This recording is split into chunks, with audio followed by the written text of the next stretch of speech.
everybody, and welcome back to my YouTube channel. So if you're new here, the type of videos and content that I create are my documented series as an entrepreneur, where you get to learn from all my wins and all my losses. So if you're new here, be sure to subscribe, turn that bell notification on, and turn that like button blue. But either way, leading up to this point, as you guys have already seen, we've gone through lots of trials and tribulations leading up to this point in the prior 1, 2, and 3 episodes. I'm not even going to explain it here. You're going to have to watch that. It's very, very entertaining. If you have not watched those beginning of the series, be sure to tune into those and watch those so you're all caught up to this point. In this particular episode, you're going to see us once again repair the transmission and actually get the transmission installed into the RV, and you get to see the very first start of the RV. Super exciting, but either way, let's get into the video. All right, so all of these bolts on the transmission pump have been completely torqued down to spec. All the transmission oil pan bolts have all been torqued down to spec. So the transmission's completely ready to go. You can see it's been leaking a little bit. But also for the torque converter, we went ahead and drained all the fluid that was inside the torque converter so we can put the torque converter back onto the transmission. So when we lift it underneath the RV, it's not gonna be as heavy. So it's still gonna be super heavy. Honestly, if I had to guess, how heavy would you think the transmission is? 300? Yeah, 300 to 500 pounds. Yeah, 3 to 5. I think 300 is on the light end. Yeah. Yeah, so it's pretty heavy. Unless it's not. What if it's like? That's what it feels like. Yeah, it's pretty heavy. So right now we have the RV completely jacked up. It looks pretty crazy, honestly. So all this is completely on the side of the road. We take the Ranger that we're actually flipping as well. But we got to unload the transmission and put it underneath to get it underneath and then completely install it. So we're about to have a lot of fun. So right now we are looking for some cardboard so we can put underneath the RV so we're not hurting our backs, because we are completely on the side of the road. So we found this neighborhood. You can see the RVs right there. And we're gonna go do some dumpster diving action. Smells really good. It's not what it looks like. Alright, it is. I was telling Tyler how hilarious this shit looks, because you can see this is what the view of the neighbors are. You can see all the work getting done on the RV. So we got the transmission underneath the RV right here. We'll go ahead and put this torque converter inside there and then bolt the transmission in. It's gonna be pretty difficult, but I'll probably show you guys after how it looks. Back. Want to tell the die set? Wait, why? They didn't even know about the die set. Because the torque converter. Wait, first explain what happened. Alright, the torque converter. See this? This thread is. Yeah, so basically, when we had the transmission out, the transmission was stuck on this actual thread. But you can see the thread is jacked up and it won't screw down all the way. See here, it's stuck. So what we did is we went to the handy dandy Harbor Freight and we got this die set. So what we're gonna do is we're gonna figure out, it's my first time using a die set, so we're gonna figure out which one of these are the proper ones for that thread. We're gonna rethread it so we can fit back on this bolt, so everything will be good for the next owner. Sounds like we're on the side of the freeway. We're on the side of the freeway. Alright, so I measured the actual thread. I'll show this. I went ahead and used this tool. There's like a little tool that you can use to measure the thread. I figured out which one it was. It says 1.0. So I found one of these die sets that has it's called the M10 1.0. There's a measurement. Fits over this pretty good. So I'm putting it in this tool. And then this tool is gonna go inside like this. Alright. Let's try to suck it out.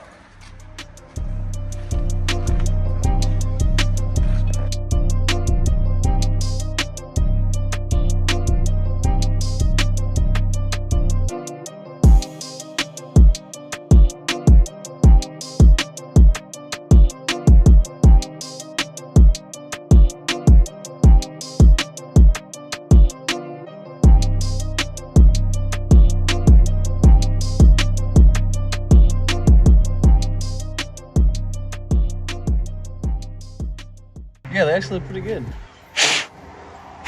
Now you can see the threads don't look, that's just pretty beast, that bad. Get some pan shot action. How do you feel? Great. It's just hella zoomed in. Now we're gonna fill this back up so we can get it inside of the engine. Alright, so we got the jack. This is so heavy, I'm telling you. Right now we got it up on a jack stand in the back on the tail end of the transmission, and we're slowly trying to creep its way into the right position. So it's taking us maybe about 30 to 45, probably about 45 minutes to get to the position we're at right now. So we're just in it for the Hail Mary right now, and we're a little bit closer. So we just gotta get the bell housing bolts to align, get the torque converter to align with the flywheel here, and the torque converter to align, and then we'll be good. Once the transmission mount is in, it's gonna be a wrap. So when that time comes, it's gonna be heavenly. So I turned the flash on so you can see, but you can see how close we are to getting that in. We're literally inches away. So we're gonna jack it up, see what we can do. It's getting dark out, so we gotta hurry up. Woo! All right, so what just happened? So we just got the transmission up, got some of it bolted in. We just gotta make sure the flywheel's aligned, so we don't get. So after all that time, we're like on day like 3 or something. You can see transmission is almost all the way in. We got a couple bolts in here, but you can see there's a gap. And there's on the actual torque converter, which you guys seen, which is inside the bell housing, has to line up with the flywheel. And it's almost there. It's almost there. So we just gotta align the flywheel with the torque converter. You can see it has a couple bolts already in. And then we should be good to go. Like, they're gonna scoop like this every time. So, all right, let me turn on the flashlight. So you can see right there that the flywheel, the torque converter, has to align with the flywheel. So I gotta push that thread a little bit over to the left so it can make it all the way in, and we can finish putting the bell housing on. Torque converter is aligned with the flywheel. There's big bro. We got the transmission bolted up. We just gotta see what's going on down there, if everything's aligned, so that way we can So we completely got the transmission bolted in. You can see that one was really hard to get to. There's a bolt. There's another bolt that I still gotta get to, but for the most part, you can see the engine. This is the engine, and this is the transmission. The bell housing is completely mated with the whole entire engine. So everything's looking good. All we gotta do is we got to do the actual, put the transmission mount back on underneath. But for the most part, the hard part was taken care of. Now it's all downhill. So the transmission's completely bolted in now. You can see the engine and the transmission are mated all the way. I have pretty much all the actual bolts aligned already. I take out the big jack. Right now we have this bottle jack holding up the back of the transmission. And then what we're gonna go ahead and do is the brace on. So we're gonna get this brace and we're gonna put it on the back of the transmission so that we can take off that bottle jack and replace it with this, so it can be good to go. See my baggy ass eyes? Yes, it's from the hard work. All right, so I'm gonna go ahead and rethread these starter bolts, because when I was trying to take the transmission pump out, I actually used both of these starter bolts, and I kind of like jacked them up a little bit.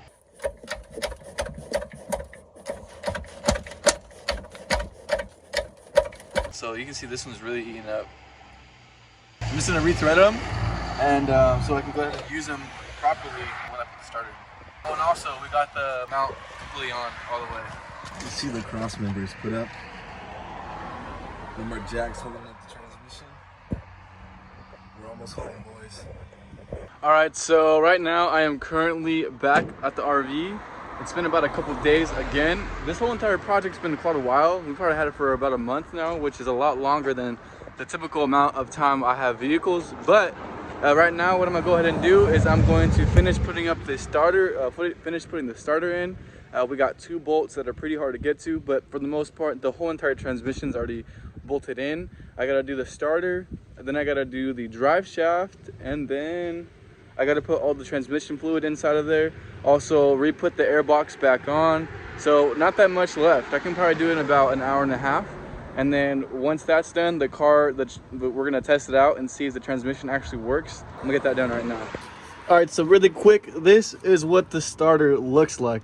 So what this does is actually, you can see that it's connected with a positive and a negative wire. What happens is that when you actually turn your key, brings current into the starter. This is what pushes this thing called the flywheel, which is in this thing, and it starts the car. So right now you can see it's hanging. I gotta go ahead and put it in right there. You can see there's a big hole right here where my finger's at. I'm gonna go ahead and put that in there and bolt it in. We also gotta put in the torque converter bolts that are in here. I gotta put that last transmission bolt, bell housing bolt in, and then I should be off to the races. So the starter right where my finger at is completely bolted in. I had to use literally like 4 to 5 extensions. I don't know if you can really see them.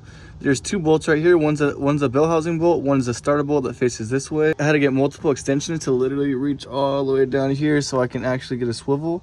So right now I'm going to put these transmission lines back in. You can see I just gotta go like this and get a wrench and tighten this. So there's one here, and there's also one there. You can see it hanging. It has to go right there, right where my finger's at. So I gotta put that there. Then all of that will be all buttoned up. All the transmission wiring harness is already plugged in. I have to reconnect this. It's like a throttle cable. This is it right here. But I gotta reconnect this. I also gotta do the torque converter bolts and then airbox, and I should be done. So yeah.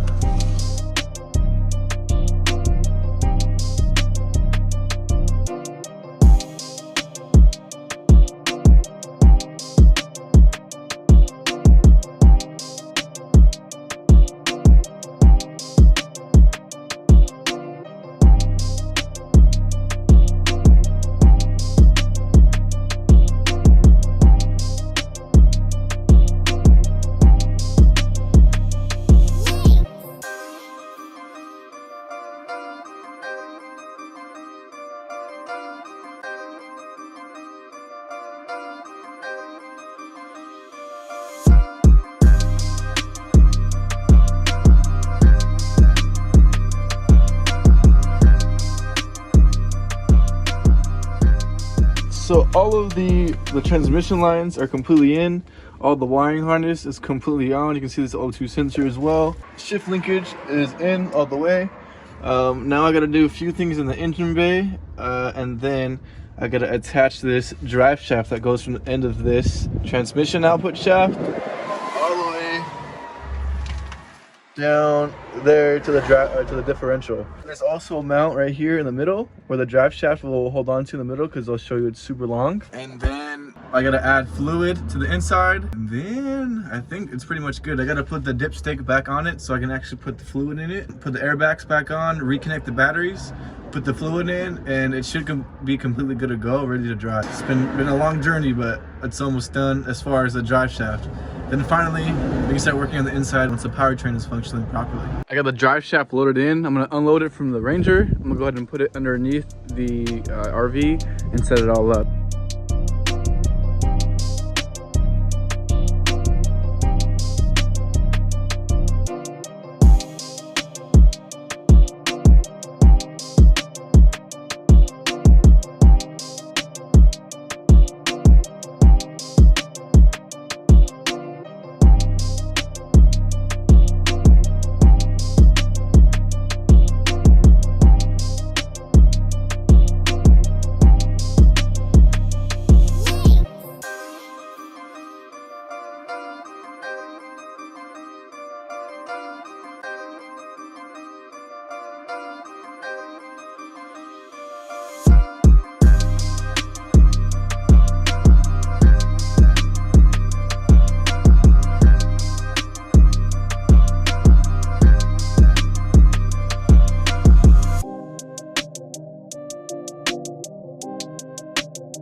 The drive shaft is completely in and bolted in down at the differential. Now I gotta go back to the transmission in the front, put the dipstick on, I'll show you. So this piece, also gotta reorchestrate all the stuff again.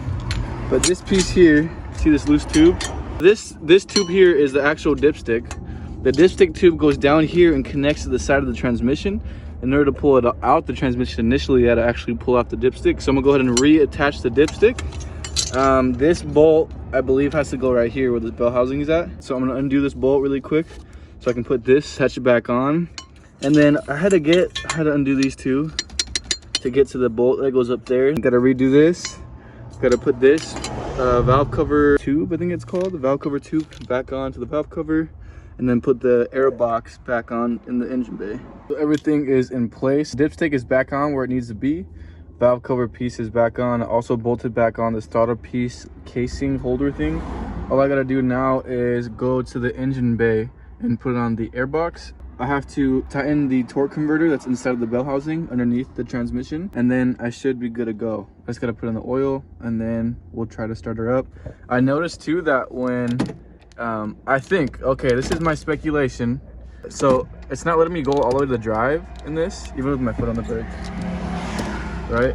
So what I'm speculating is that since there's actually no gear oil or transmission fluid or ATF fluid inside of the transmission, I think it's really hard to put anything in gear because of all the friction that's going on. So maybe it's not a good idea that I even try that, but I'm gonna do my best to figure it out. The transmission was working before I even took it out, so that shouldn't even be a problem.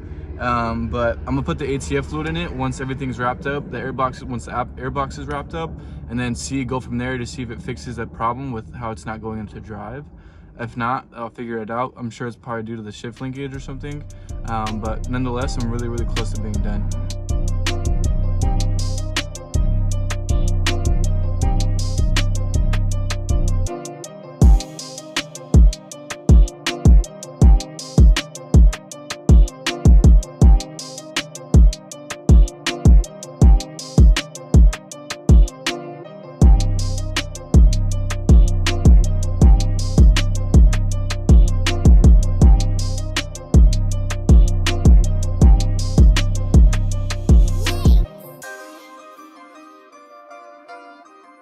So the airbox is completely installed now.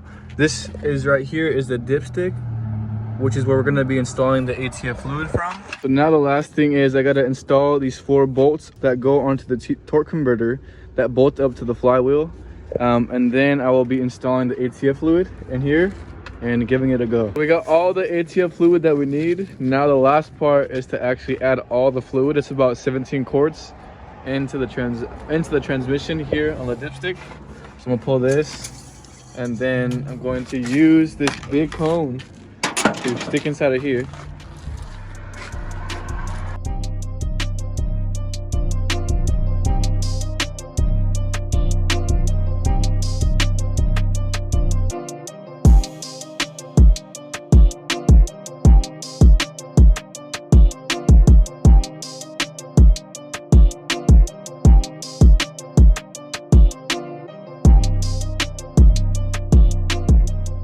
Alright, so it seems like the ATF fluid is taking forever to actually go inside of the cone.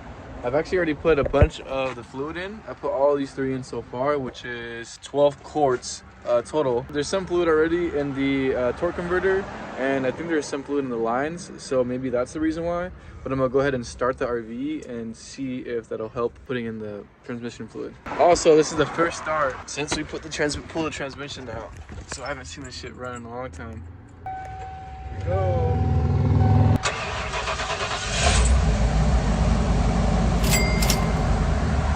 Started. Woo!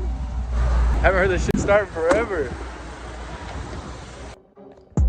Alright, that is a wrap for today's videos. It's taken a lot up to get to this point, but as you guys have seen in this particular episode, we finally got the transmission inside the RV and got the very first start of the RV. Super exciting. You guys only get to see about 18 minutes of us putting in work, but in all reality, this was about a week to a week and a half of work of just getting the transmission back inside of the RV. It took a long time. It took lots of elbow grease, but honestly, it's pretty fun seeing the transition of this RV from going from not working at all to now beginning to work. But either way, in these next upcoming videos, you can expect to see us finally start to move and transition into the inside of the actual RV and do quite a bit of renovations to it to make it look a lot nicer, to get that big profit that we're going to end up getting towards the end of the series. But nonetheless, I appreciate you guys for tuning in to this one, and I'll see you guys on the next episode.